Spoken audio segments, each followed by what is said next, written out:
सही पाठकों को मेरा सलाम नमस्कार। दोस्तों, मैं रही समरोही आपके अपने फेसबुक यूट्यूब चैनल में आप सबका तहे दिल से इस्तकबाल करता हूं।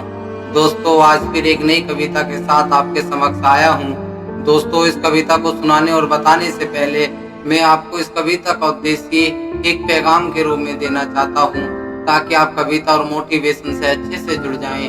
दोस्तों, इस कविता का उद्देश्य हमारे जीवन को एक नई दिशा देने की ताकत रखता है, यदि हम कविता और मोटिवेशन से अच्छे से जुड़ जाएं। दोस्तों, जब किसी मुल्क में किसी बचपन से उसके ख्वाब छीन लिए जाए, तब समझ लीजिए उस कौम का सबसे बड़ा जनाजा उठ चुका है। आज भी कई आंखें ऐसे रास्तों पर ठहरी हैं जहां ने स्कूलों का नामो निशान है और न किताबों की रोशनी। वो मासूम आंखें जो कलम उठाने के लायक थी, आज लोहे प्लास्टिक उठाने पर मजबूर हैं। और इस बेहिसी में हम इतने डूब चुके हैं कि उनको देखकर भी कुछ महसूस नहीं करते। फिर एक और मंजर है, वो मासूम लड़की जो अपने घर से निकली थी स्कूल की तरफ जाने के लिए। उसके हाथ में किताबें थी, दिल में तालीम का ख्वाब था, मगर रास्ते में कुछ दरिंदों ने उसका जिस्म ही नहीं, उसका पूरा वजूद कुचल डाला। उसके साथ जबरदस्ती, बेहुदी, बलात्कार ही नहीं, बल्कि उसकी हर उम्मीद का कत्ल हुआ। वो चीखी मगर कोई नहीं सुन पाया, वो टूटी मगर किसी ने नहीं थामा। समय तक अपने अंदर शर्मिंदा हो गया कि उसके भीतर भी इतनी देर क्यों हो गई। वो भी जान चुकी थी कि न अब पुलिस साथ देगी और न समाज साथ देगा, बल्कि लोग उंगली उठाएंगे, इल्जाम देंगे और उसे ही गुनहगार बना देंगे। इसलिए उसने चुन लिया वो रास्ता जहाँ कोई तकलीफ बाकी नहीं रहती। उसने मौत को गले लगाया, क्योंकि जिंदगी ने उससे हर वजह छीन ली थी जीने की। अब बस रह गई उसकी आंखें जो हम सबसे पूछती हैं, क्या मेरा कसूर सिर्फ इतना था कि मैं एक लड़की थी।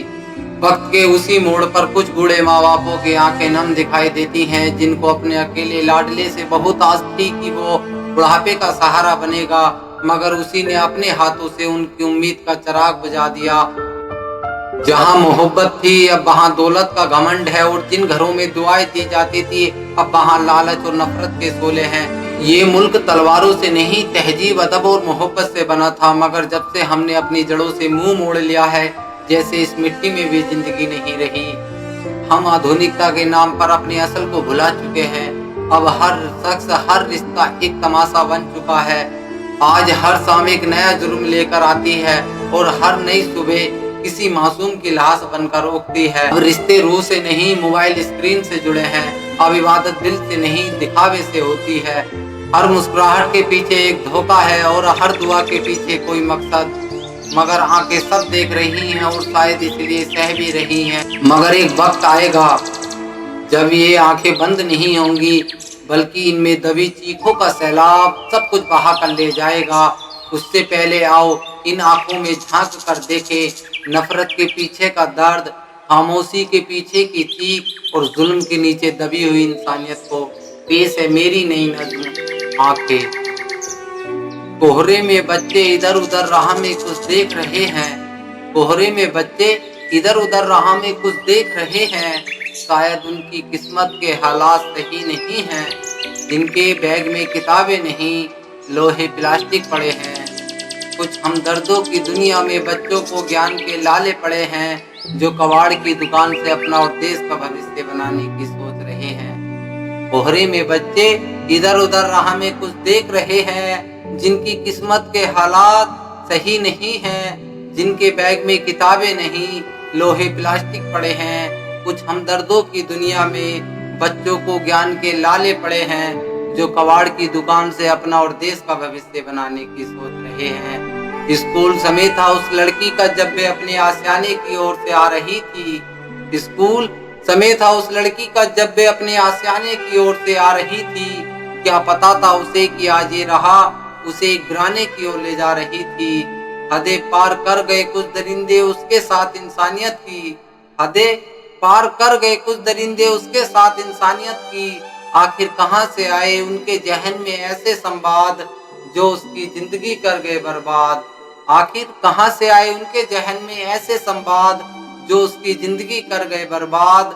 जब किस्मत भी कर रही थी उसके साथ पछताताप, सांसें हमेशा के लिए थाम ली उसने, क्योंकि वे जानती थी कोई नहीं दिलाएगा उसे इंसाफ। रो रही थी बूढ़ी आंखें उन माँ बाप की, जिनको अपने अकेले लाडले से बहुत आस थी। रो रही थी बूढ़ी आंखें उन माँ बाप की, जिनको अपने अकेले लाडले से बहुत आस थी। कर दिया उसी ने उस घर से बाहर, जिसमें उनकी ख्वाबों की उम्मीद थी। कर दिया उसी ने उस घर से बाहर, जिसमें उनकी ख्वाबों की उम्मीद थी। अब बेकिरण ही बुझ गई उनकी, जो घर में दीपक के नाम से जलाई थी, जिसने दौलत लालच के नशे में बूढ़े माँ बाप को नर्क की राह दिखाई थी। खोखली हो गई है इस देश की जड़, अब इन्हें भरने के लिए कितना भी लड़। खोखली हो गई है इस देश की जड़, अब इन्हें भरने के लिए कितना भी लड़। जब से अदब संस्कृति कर दी लोगों ने भंग, इसलिए हर आदमी जिंदगी से तंग। जब से अदब संस्कृति कर दी लोगों ने भंग, इसलिए हर आदमी आज जिंदगी से तंग। सब मतलबी नजर आते हैं जब देखते हैं उनके ढंग। सब मतलबी नजर आते हैं जब देखते हैं उनके ढंग। फिर भी जीने की इच्छा करते हैं हम ऐसे जमाने के संग। प्रेम आचरण सभ्यता अब भी नजर आती है, प्रेम आचरण सभ्यता अब भी नजर आती है, मगर शाम फिर भी जुर्म करके जाती है। आज राजनीति में जाने की सबकी इच्छा बढ़ गई, आज राजनीति में जाने की सबकी इच्छा बढ़ गई। जब से अंगूठा टेक को कमान मिल गई, इसलिए हर शाम एक जुर्म बन गई। कभी कभी आंखें रो देती हैं ये जानकर, कभी कभी आंखें रो देती हैं ये जानकर, जो कहते हैं रहेंगे एक दिन इस भारतीय एकता को तोड़कर। और हमारे अदब संस्कारों का अब ये हाल है, रह गए हैं सबके सब मजाक बनकर। आंखें रो देती हैं कभी कभी ये सब देखकर। जहाँ कभी खुशी थी आज वहाँ गम रो रहा है, जहाँ कभी खुशी थी आज वहाँ गम रो रहा है। जहाँ कभी प्रेम प्रकाश का लगाव था, आज वहाँ ईर्ष्या और मतलब का अंधकार है। जहाँ कभी प्रेम प्रकाश का लगाव था, आज वहाँ ईर्ष्या और मतलब का अंधकार है। आज हर जगह सबको मिल रहे हैं धोखे, तो किसी की पल पल मिट रही हैं सांसें। आज हर जगह सबको मिल रहे हैं धोखे, तो किसी की पल पल मिट रही हैं सांसें। न जाने ये कैसा प्रदूषण फैल रहा है इस वसुंधरा पर, न जाने ये कैसा प्रदूषण फैल रहा है इस वसुंधरा पर, जिसे नहीं देख पा रही तुम्हारी आंखें।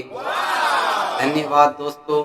अगर मेरा वीडियो आपको पसंद आया हो तो वीडियो को लाइक करना, शेयर करना, और यदि आप चैनल पर नए हो तो चैनल को सब्सक्राइब करना और बेल आइकन को दबाना ना भूलना। मिलते हैं अगली वीडियो में एक नई कविता के साथ। जब तक के लिए जय हिंद, खुदा हाफिज।